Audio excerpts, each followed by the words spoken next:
Good morning, my dear students. Today I am going to discuss the working of a Hadoop 2.x cluster with you. So let's begin our Ubuntu session here and let's log in as HD user.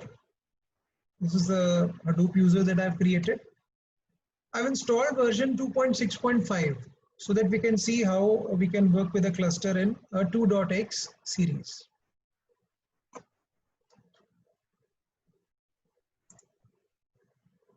So once we are logging in, then we must start a terminal. So let's locate a terminal here.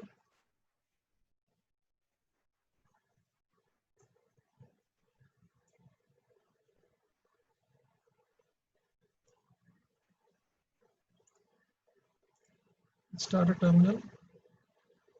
So obviously the first thing that we need to do is to start the distributed file system services with the command start-dfs.sh.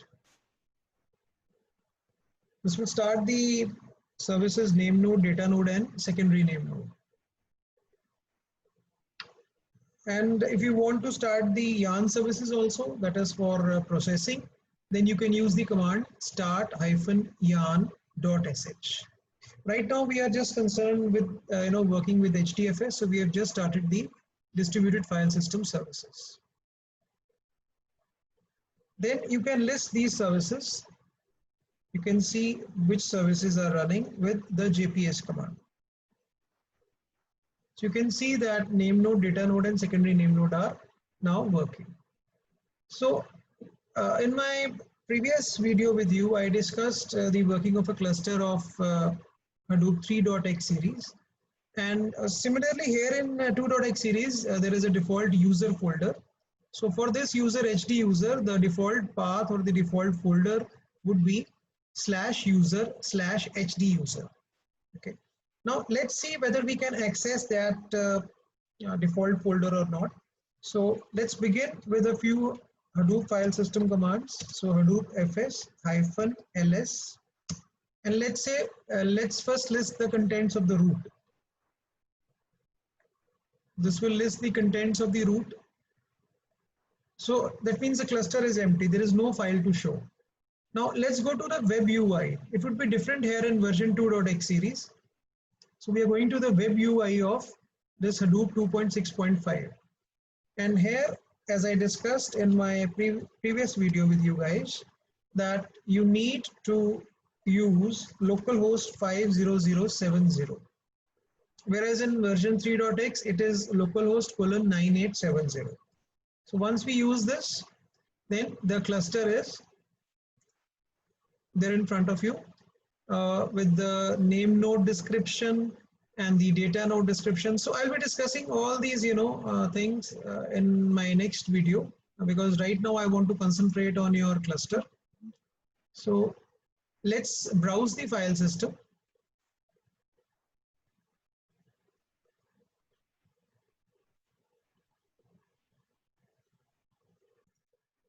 So let's browse the file system.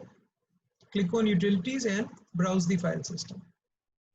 So this is the web UI of version 2.x series. You can see it's a bit different from the one that we saw in the previous video.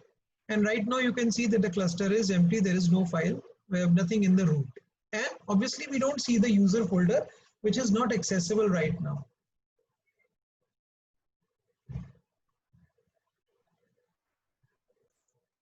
So we see that the user folder is not accessible. So what we can do is, as we discussed in version 3.x, that we need to configure the trash. So for that, let's open up a file, or file from where we can see the how to set up the trash. So here is the trash configuration, which we need to set up in core site.xml file. So I'll just copy this from here.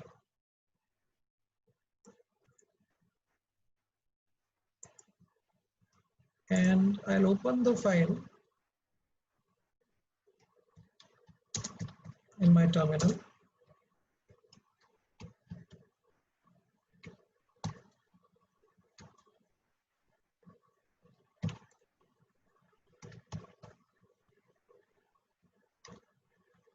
So I'm opening this file, and already some configuration is there while we installed Hadoop. So I'll add the trash configuration here. And as I discussed in my previous video, this trash has two properties, fs.trash.interval. That means if we set it as 3 here, as I've set it here as 3 minutes, so a file would be there in trash for 3 minutes, and then it would be, deleted from trash.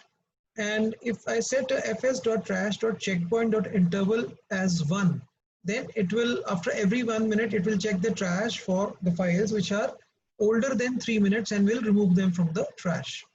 And this property fs.trash.checkpoint.interval can either be equal to or less than fs.trash.interval. Okay, so let's save this file.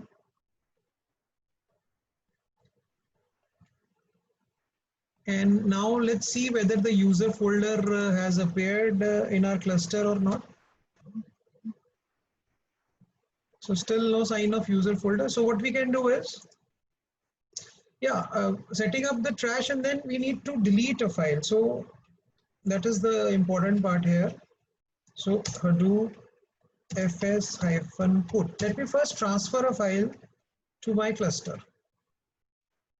So I am transferring a file examples.desktop from a local file system to the distributed file system. So once this copy is done here,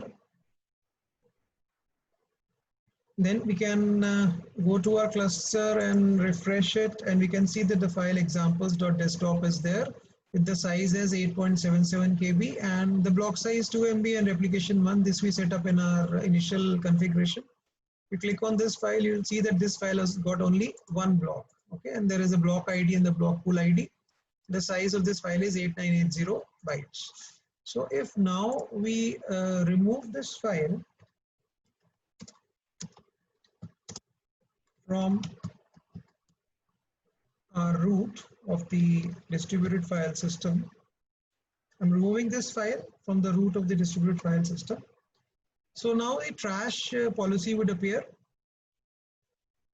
Okay, so you can see that this file has been moved, from desktop. See the name node reference here, hdfs:/localhost 54310. This is the name node address that we set up in our configuration. So in the root of the name node, we have moved this file examples.desktop to trash. So now the trash has appeared, and you can see that the folder user and HD user is also there. Okay, so let's first go to our cluster web UI. You can see now the user folder is there. Let's see whether it is accessible or not. So it is not accessible. That means we need to unlock it. Okay. So we'll go to, let's see the command that I discussed with you yesterday. Also, we need to use that chmod command to unlock this folder. So let's work with this command.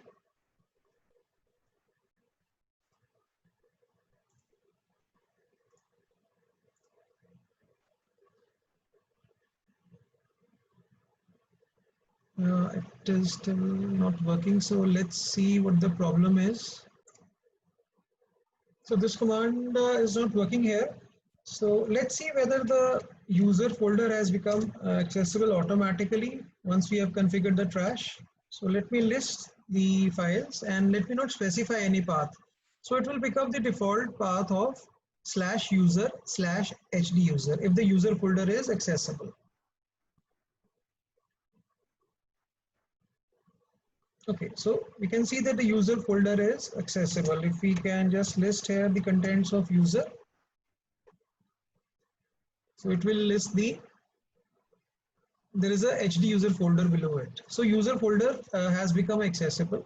Now, one more thing, if you want to make it accessible from here, the web UI, just by clicking, it was giving us problems. So what we can do is we can copy these two permissions, these two properties, one in HDFS site.xml, this property, the permissions enabled property, and one this property, hadoop.http.static_user.user, this property, and there we can give the name as HD user. Okay, so I'll show you that I have done these two things here. So let's open the core site. I've already added this property here. You can see at the bottom, I have added HD user, given the permissions. And if we list the HDFS site file, I can show you that I have configured that too. You can see last dfs.permissions.enabled as true. Okay. So once done, then you can stop the services and then you can again restart the services. And then when we go to this our web UI and click on user, you will see that this folder is accessible here now. Kindly note that there is no delete button here, and the web UI is different in 2.x than 3.x. And if you click on HD user, then you see a .trash folder. Now there is no such file. We deleted examples.desktop, but since 3 minutes have elapsed, so that file is no longer here.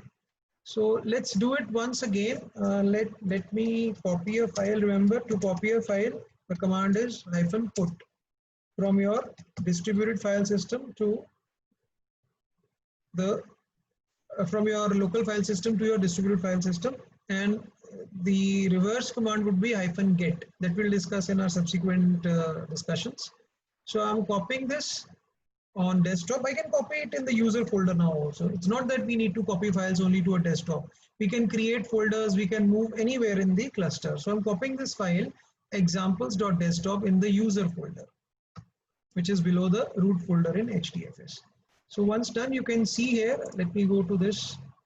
So if I just list the root here, there is a user folder, and below that you will see that the file examples.desktop has been copied, and there is also a folder HD user. Okay. So let me remove this file from the user folder now. Obviously the command would be sudo fs-rm/user/examples.desktop. So I'm removing this file. Once removed, it will move into the trash and will stay there for 3 minutes. After that, it can be removed from trash anytime. So using this command from here, and let's go to the web UI. And if I just refresh my user folder, you will see that this file is not there. So let's see where it has gone. In trash. And there is a timeline here, 29th August 20 at 11:50. If you go into this folder, you will again see the user folder, and below that you have the examples.desktop file. Okay. We will see this after 1 minute because the checkpoint interval is 1 minute. So we'll see whether some, changes to this folder. You can see this path .trash/2008/user. Okay. We'll view it after 1 minute, and definitely there would be some change in it if our checkpoint is, working. So let's see an alternate command now, say hadoop fs-put. Let me move this file to the root of my distributed file system. I will remove this file from the local file system. So let me just remove this from here. So I don't have any file examples.desktop here now, as you can see. Okay. Now I'll copy this file from the root of HDFS. You can see that this file is there in the root of HDFS. This file is there. So I'll copy it from there. So the command for that is get. So get is the reverse of put.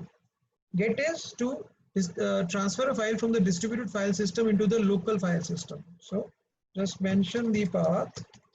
So this command tells us that I'm trying to move a file from the distributed file system into the local file system. And the file is present in the root directory of the distributed file system. I'm copying it here in my local file system. After this, if you issue a ls command, you will see that the file has been copied. You can see the file examples.desktop has been copied. So let's go again to this. Let's click on the user folder, then the HD user folder and the trash folder. So right now everything is the same. So it will now just move the file out of trash after 3 minutes. And if you want to force the removal before 3 minutes, you can use a expunge command of Hadoop. Okay, that we'll discuss in our subsequent lectures, discussions. So I think that this is that today's session would be very useful for you because you've understood how to use a 2.x Hadoop cluster, which is a bit different from a 3.x as far as configurations and usage is concerned. Especially the web UI is different in case of 2.x series. So I'm going to close this meeting now, and kindly see that you can learn all the things that I have discussed with you today. In next video, we'll discuss a series of HDFS commands. Till then, thank you very much.